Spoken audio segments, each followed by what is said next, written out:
ఈరోజు ఫైనల్గా స్టేట్ లెవెల్కి వచ్చినారు. కాబట్టి ఇక్కడ కూడా ఒక మంచి ప్రదర్శనను కనబరచాలా. మీరు కానీ బాగా పర్ఫామ్ చేస్తే మీ భవిష్యత్తుకు మాది పూచి అని చెప్పి వైఎస్ జగన్మోహన్ రెడ్డి గారు కూడా ఈరోజు ఆడదామని చెప్పి ఇంత గొప్ప ఈవెంట్ని ఆర్గనైజ్ చేయడం జరిగింది. ఎందుకు నేను మీకు ఈ మాట చెప్తున్నానంటే, ఈ జర్నీలో మీరు ఎంతోమంది స్నేహితులను కూడా ఏర్పాటు చేసుకుని ఉంటారు. ఈ జర్నీలో ప్రతిరోజు కూడా మ్యాచ్ ఆడేటప్పుడు కొట్లాడింటారు, తిట్టుకుని ఉంటారు.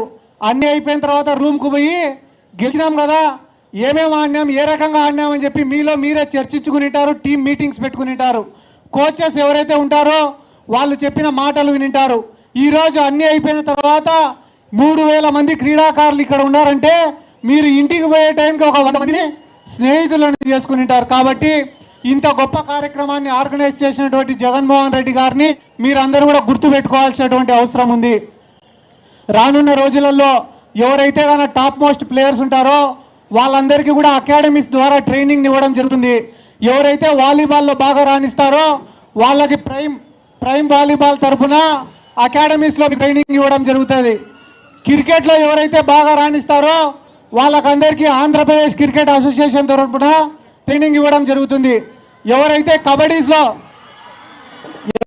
కబడ్డీలో బాగా ఆడతారో, సరే నువ్వు కర్నూలులే కూర్చో, ఎవరైతే కబడ్డీలో బాగా ఆడతారో వాళ్ళకి ప్రో కబడ్డీ లీగ్ ద్వారా ట్రైనింగ్ ఇవ్వడం జరుగుతుంది. కాబట్టి బ్యాడ్మింటన్ ఎవరైతే బాగా ఆడతారో వాళ్ళకి పివి సింధు అలాగనే కిడాంబి శ్రీకాంత్ వాళ్ళ అకాడమీస్లో ట్రైనింగ్ ఇవ్వడం జరుగుతుంది. ఖోఖోలో ఎవరైతే బాగా ఆడతారో వాళ్ళకి ఖోఖో అసోసియేషన్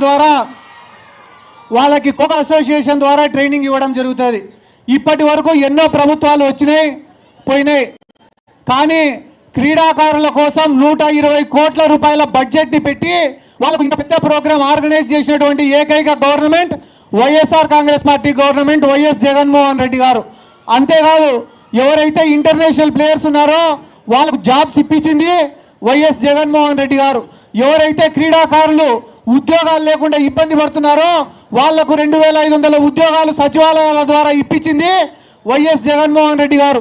ఎవరైతే పేద క్రీడాకారులు ఇంటర్నేషనల్ లెవెల్లో ఆడలేకపోతున్నారో వాళ్లకు ఫైనాన్షియల్ అసిస్టెన్స్ అందించింది వైఎస్ జగన్మోహన్ రెడ్డి గారు. బాగా ఇంటర్నేషనల్ లెవెల్లో ఆడిన తర్వాత కూడా వాళ్ళ కుటుంబాలను పోషించుకోలేని స్థితిలో ఉంటే వాళ్లకు క్యాష్ ఇన్సెంటివ్స్ అందించింది వైఎస్ జగన్మోహన్ రెడ్డి గారు. ఈరోజు రాష్ట్రంలో పేదవాళ్ళను, మహిళలను, విద్యార్థులను ఎవరికైతే వైద్యం అందలేదో వాళ్ళకు వైద్యం అందించడంలో కానీ ఎట్లయితే విప్లవాత్మక మార్పులు తీసుకొని వచ్చినారో అదే రకంగా క్రీడాకారులను కూడా ప్రోత్సహించాలనే ఒక ఉద్దేశంతో ఈరోజు ఆడుదాం ఆంధ్ర అనే ప్రోగ్రామ్ని ఆర్గనైజ్ చేసింది కూడా వైఎస్ జగన్మోహన్ రెడ్డి గారు. మేము కూడా ఎన్నో చేసినాం. ఈ ఆడుదాం ఆంధ్రాలోనే ఒక లోగో లాంచ్ కార్యక్రమం కానీ, ఆడుదాం ఆంధ్ర కోసం ఒక సాంగ్ని డిజైన్ చేయడం కానీ, ఆడుదాం ఆంధ్ర అనే దానికోసం 10,000 గ్రౌండ్లను ఐడెంటిఫై చేయడం కానీ, ఇట్లా ఎన్నో కార్యక్రమాలు చేసినాం. గడిచిన 2 monthsలో ఇంత కార్యక్రమాన్ని ఆర్గనైజ్ చేయాలంటే ఎంతోమంది సహకారం మాకు కావాలా. కానీ మా శాప్ వాళ్ళు, sports authority of Andhra Pradesh department నిద్రాహారాలు మాని ప్రతిరోజు మానిటర్ చేసుకుంటా ఈరోజు స్టేట్ లెవెల్లో ఈ కార్యక్రమం ఇంత గొప్పగా జరుగుతుందంటే దానికి కారణం స్పోర్ట్స్ అథారిటీ ఆఫ్ ఆంధ్రప్రదేశ్. కాబట్టి స్పోర్ట్స్ అథారిటీ ఆఫ్ ఆంధ్రప్రదేశ్కి సంబంధించిన ప్రతి ఒక్కరికి కూడా నా ప్రత్యేక ధన్యవాదాలు, కృతజ్ఞతలు తెలుపుకుంటున్నాను.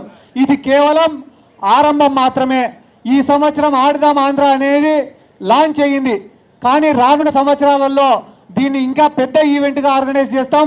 13వ తేదీన ముఖ్యమంత్రి వైఎస్ జగన్మోహన్ రెడ్డి గారు క్లోజింగ్ సెరమనీకి రాబోతున్నారు. It will be I feast for the Visakhapatnam people also. ఎందుకంటే జగన్మోహన్ రెడ్డి గారు వచ్చి ఏ రకంగా దీన్ని ఇంత గొప్పగా చేయగలిగినామో మీకు వివరించి చెప్తారు. రానున్న రోజులలో ఆడుదాం ఆంధ్ర అనేది మన జీవితాలలో ఒక భాగం కాబోతుంది. ప్రతి సంవత్సరం ఇదే పీరియడ్లో ఇంకా గొప్పగా ఈ ఆడుదాం ఆంధ్ర ఆర్గనైజ్ చేస్తామని చెప్పి ఈ సందర్భంగా నేను తెలియజేసుకుంటూ I wish everyone all the very best. మీ కుటుంబానికి మంచి పేరు తేవాలా, మీ సమాజానికి మంచి పేరు తేవాలా, మీ ఊరికి మంచి పేరు తేవాలా, మీరు ఇంకా ఎత్తుకు ఎదగాలని చెప్పి మనస్ఫూర్తిగా కోరుకుంటూ I wish you all the very best. Thank you. Thank you so much sir. తర్వాత అందరికీ విజ్ఞప్తి, టీం క్రీడాకారులందరూ కూడా మినిస్టర్ గారు స్పీచ్ అయిపోగానే మీరు దయచేసి డిక్లరేషన్ ఆఫ్ మీట్ ముందు మీరు అందరూ లేచి నుంచోబెడితే అప్పుడు డిక్లరేషన్ ఆఫ్ మీట్ ఓపెన్ చేస్తారు మినిస్టర్ గారు. Thank you. ఇప్పుడు